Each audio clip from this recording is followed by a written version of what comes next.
Ohm's law है, इसी के बारे में आपको समझना है थोड़ा सा। आगे बढ़ते हैं हम। ओम्स लॉ की स्टेटमेंट बता रहा हूं। ओम्स लॉ क्या होता है, देखिए, potential difference across two point of metallic conductor is directly proportional to the current passing through the circuit and provided the temperature remain constant. तो ये आपको एज इट इज लर्न कर लेना है, ऐसे का ऐसे इसे लर्न कर लीजिएगा, बिकॉज ये ओम्स लॉ की स्टेटमेंट है। ओम्स लॉ के अकॉर्डिंग मैंने अभी देखो ये मैथमेटिकली आपको बताया, वही चीज ऊपर स्टेटमेंट में लिखी है कि पोटेंशियल डिफरेंस जो है दो पॉइंट के बीच में क्या होता है। अब दो पॉइंट क्या है, कोई कंडक्टर है, कोई तार है, एक पॉइंट से दूसरे पॉइंट तक करंट उसमें फ्लो कर रहा है, तो जो उसके बीच में जो पोटेंशियल डिफरेंस होता है वो किसके डायरेक्टली प्रोपोर्शनल होता है, करंट के। अगर उसमें करंट ज्यादा फ्लो कर रहा है तो इसका मतलब पोटेंशियल डिफरेंस ज्यादा है, और अगर पोटेंशियल डिफरेंस ज्यादा है तो करंट भी क्या करेगा, ज्यादा फ्लो करेगा, क्योंकि पोटेंशियल डिफरेंस सोर्स है करंट का, और करंट जो है उसी सोर्स में से निकल रहा है। तो अगर ज्यादा करंट का सोर्स है, यानी कि सोर्स के अंदर बहुत सारा करंट है, तो उसका मतलब है कि कंडक्टर के अंदर वो करंट की क्वांटिटी भी ज्यादा छोड़ेगा और तेजी से करंट फ्लो करेगा। This is what we call the Ohm's law, इसको ओम्स लॉ कहते हैं। और इसको मैथमेटिकली शो किया जाता है, V is directly proportional to I, और जब इस प्रोपोर्शनलिटी के साइन को आप हटाते हो और इक्वल टू लगाते हो तो एक कांस्टेंट यहाँ पे हम यूज करते हैं जिसको कहते हैं R, इसका मतलब होता है रेजिस्टेंस। और ये ग्राफ होता है, ये ग्राफ हमेशा जो इसका होता है वो ऐसे बनता है, ऐसे बिल्कुल बीचों बीच एक लाइन जाएगी ऐसे स्ट्रेट लाइन, जिसका मतलब होता है कि V और I का जो रेशियो है वो क्या है, ठीक है, डायरेक्टली प्रोपोर्शनल है। अगर V बढ़ रहा है तो I भी उसी रेशियो में बढ़ रहा है, तो जिगजैग नहीं होगा, स्ट्रेट सी लाइन जाएगी। और ये हमेशा, ये मैंने आपको जब उसको करवाया था स्टार्टिंग में, तो मैंने आपको सारी चीजें बताई हुई है कि किस तरीके से ये V और I का रेशियो आप बनाओगे। ये देखिए, यहाँ पे आप देख सकते हो, this is something here, look at here, ऐसे जाएगा VI ग्राफ। I जो है वो करंट को इंडिकेट कर रहा है और V जो है वो पोटेंशियल डिफरेंस को कर रहा है, और ये सीधी लाइन बता रही है कि दोनों की वैल्यू एक साथ साइमल्टेनियसली एक ही रेट पे बढ़ रही है, ठीक है, इसी को कहते हैं डायरेक्टली। और इनवर्सली का मतलब होता है एक अगर चीज बढ़ती है तो दूसरी क्या होती है, घटती है, उसको कहते हैं इनवर्सली प्रोपोर्शनल। अब आते हैं रेजिस्टेंस की डेफिनेशन पे। तो आप रेजिस्टेंस की डेफिनेशन कुछ ऐसे तैयार कर सकते हो, it is the property of conductor to resist the flow of charge, यानी कि किसी भी कंडक्टर की वो प्रॉपर्टी कि वो अपने अंदर से बह रहे चार्ज को क्या करता है, अपोज करता है, उसको हम क्या कहते हैं, रेजिस्टेंस कहते हैं। अपोजिंग प्रॉपर्टी, समझ गए, प्रॉपर्टी ऑफ कंडक्टर। अब वो कंडक्टर तार हो सकती है, आपका कोई डिवाइस हो सकता है जिसमें से करंट फ्लो कर रहा है, लेकिन अगर वो करंट आसानी से फ्लो हो रहा है तो इसका मतलब है वो बिल्कुल भी कोई रेजिस्टेंस नहीं पैदा कर रहा है, कोई प्रतिरोध नहीं कर रहा है, किसी भी तरीके की कोई रोक नहीं, करंट आसानी से फ्लो कर रहा है। बट अगर उसकी क्वालिटी में कुछ कमी है, वो कंडक्टर अच्छी क्वालिटी का नहीं है, तो डेफिनेटली वो करंट को रोकेगा। और वही चीज होती है जो एनर्जी लॉस होती है, जो हमारा बिजली का बिल आता है, ये वही लॉस होता है जो करंट रुकता है, उसकी वजह से इलेक्ट्रिक करंट पे जो फोर्स पड़ता है तो एनर्जी कंजप्शन होता है, उस एनर्जी कंजप्शन की वजह से हमारे मीटर के अंदर जो है वो रीडिंग बढ़ती है। तो that is what we call कि हमने इतनी एनर्जी कंज्यूम की, इतनी इलेक्ट्रिसिटी कंज्यूम की, ठीक है। अब R is equal to V upon I. अभी अभी अगर मैंने बताया था कि I, मेरे पास जो I था वो किसके इक्वल था, I वाज इक्वल टू, ठीक है, I था आपके पास V इंटू R के बराबर, और R का फॉर्मूला उसी से डिराइव हो रहा है, ये देखो V is equal to I into R था।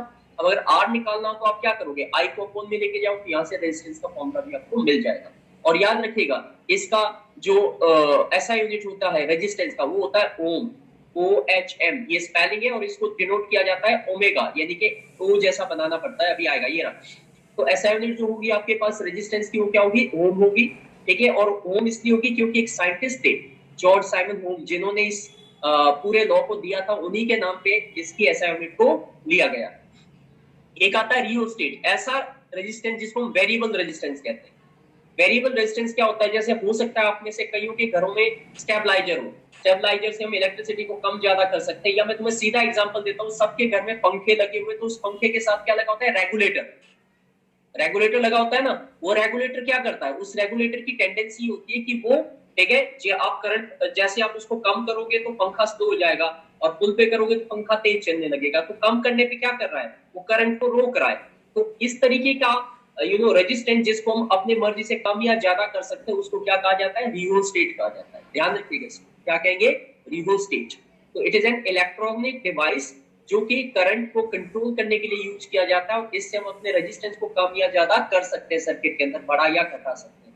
अब अक्सर जो क्वेश्चन आता है, how do you define one ohm, एक ओम कैसे आप डिफाइन करोगे, किस तरीके से आप वन ओम को डिफाइन करोगे।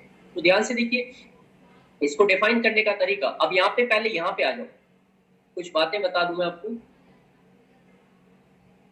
ये देखिए, ये जो ये वाला ओम है, ये मत याद रखिएगा, ओम का सिंबल ये होता है दिस वन, ऐसे वाला। ये तो हमारे भगवान जी वाला ओम है, उसको नहीं, ये ओम है, ये ओम है, फर्क है दोनों, ठीक है। अब आगे देखिए, resistance of a conductor depend on these factor. जो रेजिस्टेंस होता है किसी भी कंडक्टर का, वो इन फैक्टर पे डिपेंड करता है। एक तो आप ये कह सकते हो कि जो रेजिस्टेंस होता है वो डायरेक्टली प्रोपोर्शनल टू होता है लेंथ के, लेकिन जितनी ज्यादा लेंथ होगी कंडक्टर का जो रेजिस्टेंस है वो भी उतना ज्यादा होगा। इसलिए मैं आपको ये कहते हैं कि जो तारें होती है बिजली की, आपके टीवी की तारें, कंप्यूटर की तारें, उसकी लेंथ छोटी होती है, ज्यादा लंबी नहीं होती, क्योंकि अगर ज्यादा लंबी होगी तो जो सर्किट से करंट आ रहा है उसके लिए, वो करंट जो है उसका रेजिस्टेंस बढ़ जाएगा और तार गर्म हो जाएगी, तो आपका डिवाइस डैमेज हो सकता है। दूसरा है inversely proportional to area of cross section. जितनी मोटी वायर, जितना मोटा कंडक्टर यूज करेंगे, रेजिस्टेंस उतना ही कम होगा, क्योंकि पतले टनल के अंदर से, पतले पाइप के अंदर से आपको चलने के लिए कहा जाए तो डिफिकल्टी होगी, और अगर आपका टनल खुला होगा, बड़ा होगा, बड़ी होगी वो पाइपलाइन, तो उसमें भागना आसान होगा। तो जितना ज्यादा एरिया, यानी कि जितनी मोटी तार होती है, उसका रेजिस्टेंस उतना कम होता है। इसीलिए जो हैवी डिवाइसेस होते हैं, आपके हीटर होते हैं, गीजर होते हैं या एसी होते हैं, इनमें हमेशा हम मोटी वायर यूज करते हैं ताकि उनका रेजिस्टेंस कम हो और वो गर्म ना हो, ठीक है। और किस चीज पे डिपेंड करता है? नेचर ऑफ द मटेरियल पे भी डिपेंड करता है। जो रेजिस्टेंस होता है कंडक्टर का, वो इन्हीं फैक्टर्स पे क्या करता है, डिपेंड करता है। तो यहां तक यही टॉपिक फिलहाल हमारे पास है। मैंने तुम्हें कहा था कि यहीं तक तुम्हारा चैप्टर जो है वो यूपी में आएगा। समझ में आ गई बात? ओम्स लॉ तक आएगा, ओम्स लॉ की स्टेटमेंट, ओम्स लॉ का फॉर्मूला, एसआई यूनिट, ठीक है, ये सब चीजें इसमें इंक्लूड होगी। तो ये बातें आपको थोड़ा सा याद रखना है। ये हमारा रिवीजन जो है वो सिर्फ यहीं तक है। नेचर ऑफ मटेरियल का मतलब क्या होता है कि जो वायर है आपकी वो कितनी अच्छी क्वालिटी की है। कॉपर की वायर बहुत अच्छा कंडक्टर होती है, वो करंट बिल्कुल नहीं रोकती, तो वो दैट्स अ गुड कंडक्टर। इसके बाद जो है, अगर आप एल्यूमिनियम की यूज करोगे तो उसका रेजिस्टेंस ज्यादा होगा, लोहे की करोगे तो और भी ज्यादा होगा। एक चीज और आती है बेटा, रेजिस्टिविटी।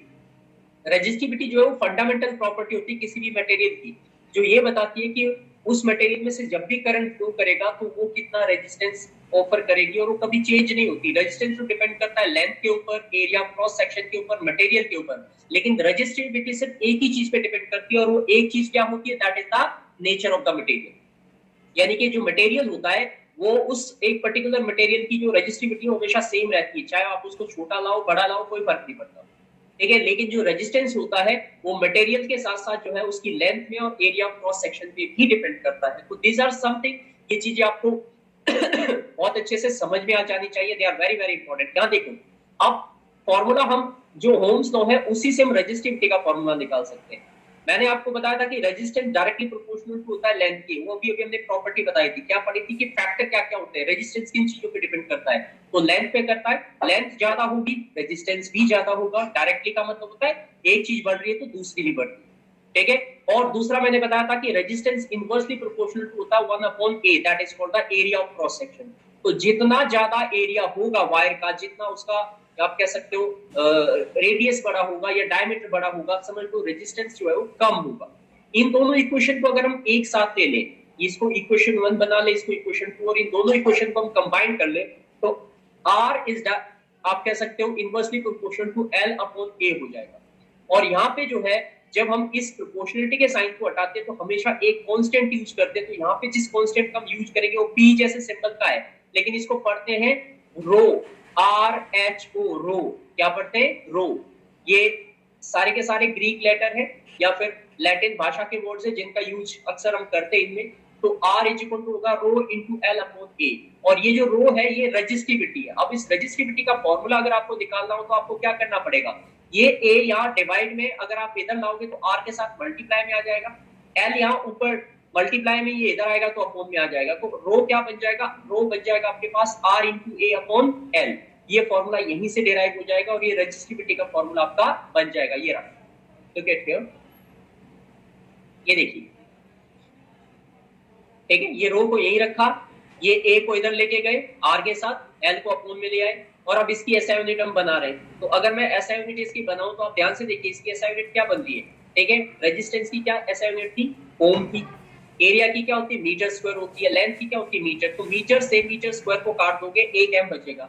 तो आपके पास रेजिस्टिविटी की एसआई यूनिट क्या हो जाएगी? ओम मीटर। ओम मीटर। ये डेरिवेशन पूछी जाती है एक एक दो दो नंबर में, थोड़ा सा सिंसियरली और थोड़ा ध्यान से इस पे काम कीजिएगा।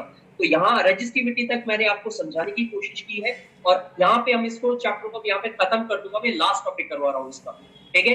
रेजिस्टिविटी क्या होती है, हमारे पास बच्चे भी 2-3 मिनट ही, तो इस ड्यूरेशन में मैं यहाँ तक मतलब ये आज हमारा जो है इलेक्ट्रिसिटी का रिवीजन कंप्लीट हो गया, यहीं तक एग्जाम में आएगा, इससे आगे का अभी नहीं दूंगा मैं आपको एग्जाम में, ठीक है। यूटी जो होंगे तुम्हारे उसमें आपका ये जो आपका इलेक्ट्रिसिटी का चैप्टर है वो रेजिस्टिविटी तक मान के चलिए कि आपका पूछा जाए। तो रेजिस्टिविटी जो है वो कांस्टेंट वैल्यू होती है, ये ना तो लेंथ पे डिपेंड करती है ना एरिया ऑफ क्रॉस सेक्शन पे करती है, जबकि रेजिस्टेंस जो है वो 3 चीजों पे डिपेंड करता है, लेंथ पे भी, एरिया ऑफ क्रॉस सेक्शन पे भी और नेचर ऑफ मटेरियल पे भी। लेकिन जो रेजिस्टिविटी होती है ना आपकी, वो सिर्फ और सिर्फ नेचर ऑफ मटेरियल पे डिपेंड करती है, ना लेंथ पे डिपेंड करती है, ना ही एरिया ऑफ क्रॉस सेक्शन पे डिपेंड करती है। Range of resistivity of metals और एलॉय की बात करें तो मेटल की रेजिस्टिविटी बहुत कम होती है, और जैसे जैसे हम उनको एलॉय में कन्वर्ट करते हैं, 2 से ज्यादा मेटल का मिक्सचर बनाते हैं, तो रेजिस्टिविटी बहुत हाई होने लगती है। Range of resistivity of non metal, ठीक है, यानी कि यहाँ पे दे रखी है कि रेंज जो है वो 10 की पावर 12 से लेके और 10 की पावर 17 ओम मीटर तक होती है। ये ऐसा यूनिट यूज करने यहाँ पे। कॉपर और एल्युमिनियम जो होते हैं उनका इस्तेमाल इलेक्ट्रिकल ट्रांसमिशन में इसलिए किया जाता है क्योंकि उनकी रेजिस्टिविटी क्या होती है, लो होती है, ताकि उसमें जब दूर दूर तक खंबे के ऊपर तारे जाएगी, बिजली के खंभों से वायर जाएगी, तो उनकी तारें किसकी बनी होती है, तो एल्युमिनियम की या कॉपर की, क्योंकि वो लो रेजिस्टिविटी ऑफर करते हैं, तो हमारी बिजली का कंजप्शन या इलेक्ट्रिसिटी जहां से आ रही है वो रास्ते में डैमेज नहीं होगी, खराब नहीं होगी, वेस्ट नहीं होगी। एलॉय जो बनाए जाते हैं, एलॉय आप जानते हो, एलॉय 2 या 2 से ज्यादा मेटल या नॉन मेटल का मिक्सचर होता है, तो alloy used in the electrical heating devices as their resistivity is high and they do not burn readily. तो जहां पे हम चाहते हैं कि हमें इलेक्ट्रिक करंट जो है वो हीट में कन्वर्ट करना, heating effect of electric current बोलते हैं उसको, वहां पे हम ऐसे मेटल्स का यूज करते हैं जो एलॉय के साथ मिक्स किए जाते हैं। जैसे आपके घरों में अगर बिजली का हीटर चलाते हो, तो उस बिजली के हीटर के अंदर आपको क्या होगा, निक्रोम वायर से वो एलिमेंट बना होता है, बल्ब का फिलामेंट जो है टंगस्टन से बना होता है, बिकॉज इनकी रेजिस्टिविटी हाई होती है, तो ये बहुत ज्यादा रेजिस्टेंस ऑफर करते हैं और गर्म होकर ग्लो करने लगते हैं, चमकने लगते हैं, तो हम इनका इस्तेमाल हीटिंग डिवाइसेस में करते हैं। तो यहाँ तक हमारा टॉपिक जो है वो फिनिश हो जाता है, और अब अगला जो टॉपिक होगा उससे आगे का वो हमारा कंटिन्यूटी में होगा, जो कि हम यूटी के बाद आगे बढ़ेंगे।